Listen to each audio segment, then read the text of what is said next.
Hey guys, how are you? So as you can see, I am already starting to make a recipe. So I've got a bunch of questions on how I make my banana bread.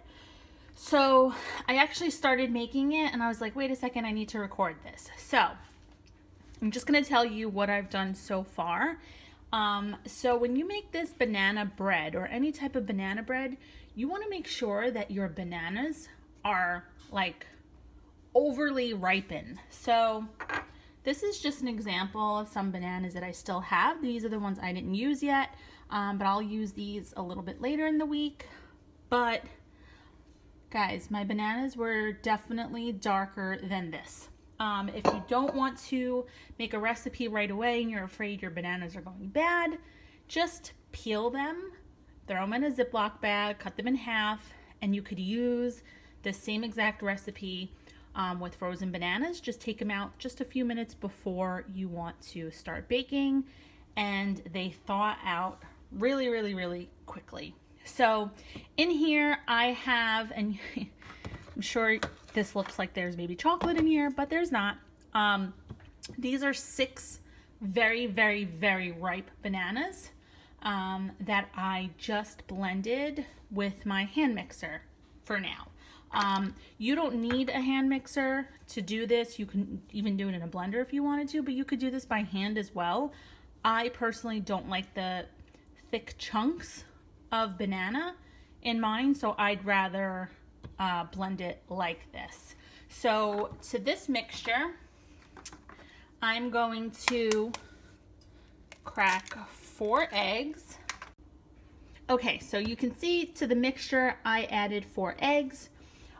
So you're gonna have to just kind of play it by common sense, I guess. I don't really know what to call it, but I used about, I don't know, I think I just said I used 6 bananas, but they're small. They weren't huge bananas. So I'm using 4 eggs. Obviously, if you use less bananas, you're gonna use less eggs. If you're gonna use more bananas, you use more eggs. This combination just came to me. I don't know how, why, or where, but 6 bananas, 4 eggs. So now we're going to blend this up.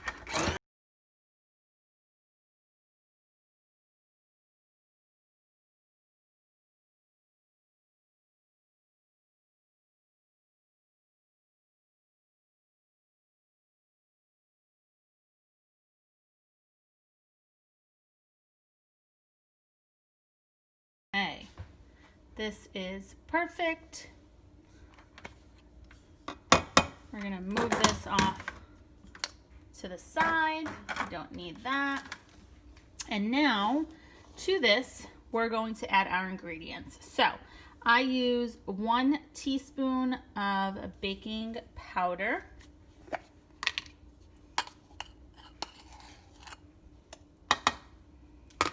1 teaspoon of baking soda.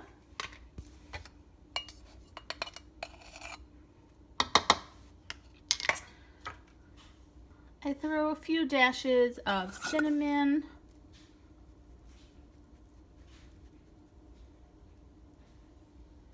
And then to this, we're going to add 1 cup of rolled oats. Now, these are the oats that I use that work really, really well from Trader Joe's rolled oats.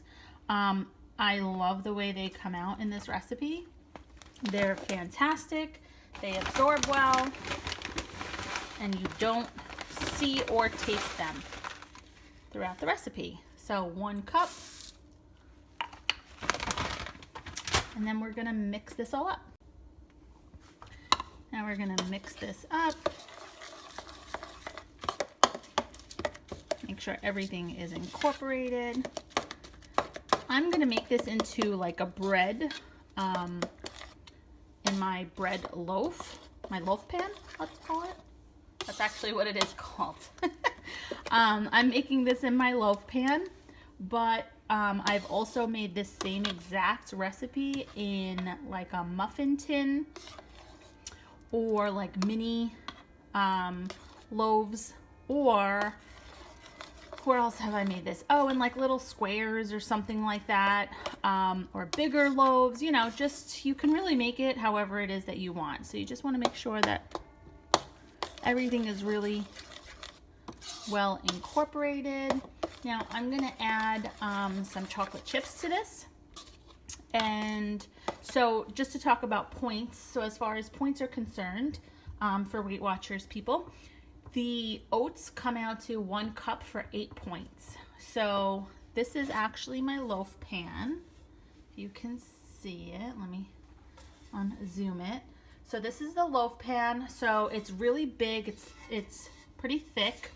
So I can usually get like 10 to 12 slices from the loaf pan, but it just really depends. You can cut them into 8 pieces and count it as 1 point, plus if you want to use the chocolate chips. Sometimes I put walnuts on them.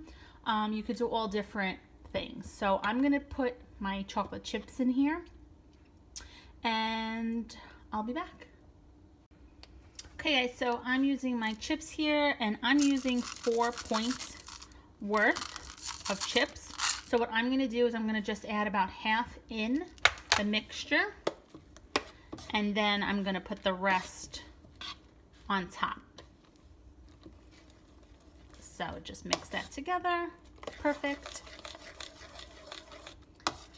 And then once it goes into my baking loaf, I'm gonna add the rest of them to the top before I put it in the oven. Okay guys, so I line my tin with parchment paper. The loaf just comes out so much better that way. And very, very minimal mess in your actual tin. So now we're gonna just, and I also sprayed it with a little bit of oil, and it never sticks. So I'm just gonna pour this right in.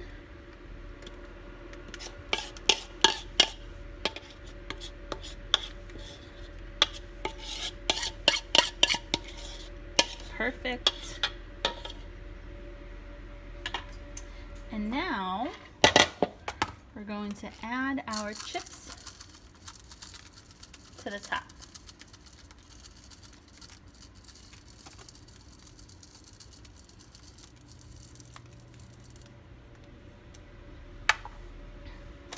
I'm also going to, so my oven is already preheated. Forgot to mention this as we started, but of course preheat your oven to 375, and this is going to take a little bit longer to cook because it's thick, so you know, you just got to give it time. So I put it on 375 to heat up, and then I drop the temperature to about 350 to cook for like 15 or 20 minutes because I want to make sure the inside, this part of the inside, is completely cooked.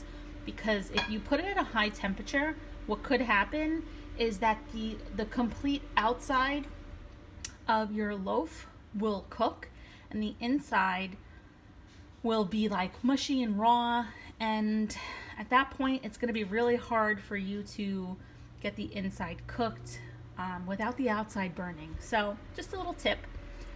Drop the heat down a little bit. Now everyone's oven is very different.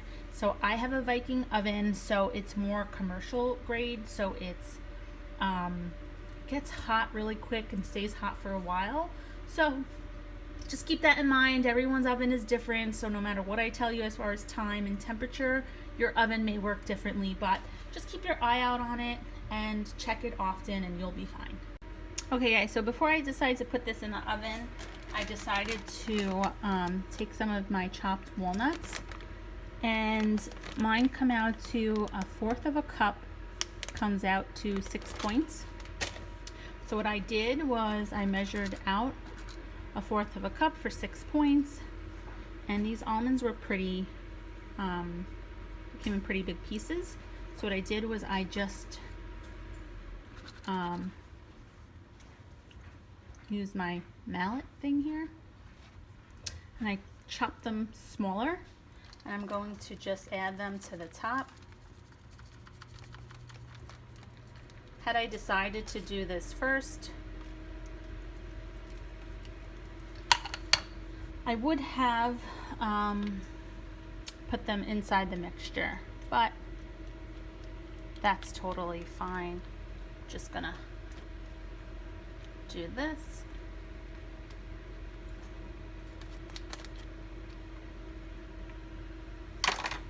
And now this is going into the oven. So we have 8 points for our rolled oats. We have 4 points for our chocolate. We have 6 points for our walnuts. So we've got 18 points for this, but when you divide it and cut it into slices, so worth it for dessert or breakfast or just a treat or snack during the day. And don't forget, you actually don't have to add the walnuts, so you save yourself 6 points there. And you could use less chocolate, you could use fruit. I've done blueberries in here, but this is my version of how I'm making it, and you can choose to add or take out anything that you want to. Okay guys, so our 15 minutes is up, and you can see that the loaf kind of rised up a little bit, but this is at 350, so now I'm gonna just up it to 375 for about 20 minutes. You know. Okay guys, and here we are after an additional 20 minutes. I'm gonna just pull the whole thing out just to see what the top looks like. Okay, so I have a toothpick that I'm going to put in the center of this, but you can kind of see that it still needs to cook. So that's why I say just kind of use kind of common sense where this does not look like it's cooked inside. So when I put my toothpick in, it comes out clean, but I still want the inside to be firmer. So what I'm going to do is I'm going to drop the temperature down to about 325, and I'm going to let this stay for another like 10 minutes. But it looks perfect on top.